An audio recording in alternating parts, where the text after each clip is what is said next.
Në lek apo euro, sot një qytetar mund të marrë në bank të gjithë shumën e nevojshme për të blerë shtëpi, por kjo nuk do të ndodhë më. Banka e Shqipërisë ka vendosur një tavan maksimal për vlerën që bankat mund t'ju japin huaj qytetarëve për të blerë apartament.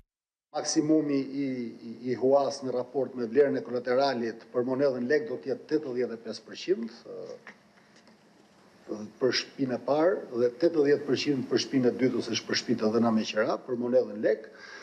Kjo vlerë do t'jetë 75% dhe 70%, 75% për shtëpinë e parë dhe 70% për shtëpinë e dytë ose ato dhënë me qira lidhur me monedhën në valutë të huaj për të shmangur riskun e kursit këmbimit.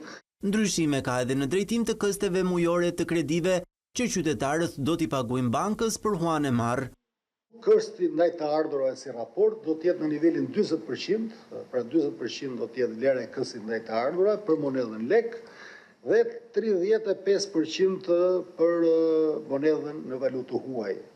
Kjo është për shtëpinë e parë, për lekun do t'jetë 35% raporti këstit me të ardhurat, kurse për monedhën në valutë huaj do t'jetë 30% për shtëpinë e dytë ose ato të dhëna me qira.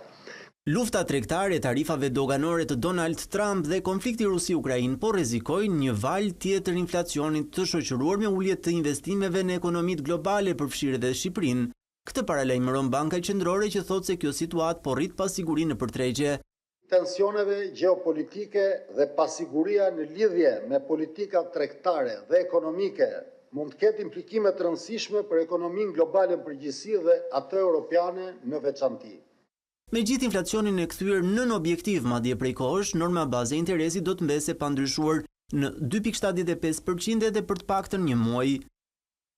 Këshilli Mbikëqyrës i Bankës së Shqipërisë gjykon se qëndrimi aktual i politikës monetare mbetet i përshtatshëm për përmbushjen e objektivit tonë të stabilitetit të çmimeve në të ardhmen. Teksa u ndal edhe te profili i rritjes ekonomike për tremujorin e parë të vitit 2025, guvernatori Gent Sejko argumentoi se ai ka mbetur i ngjashëm me atë të vitit të shkuar.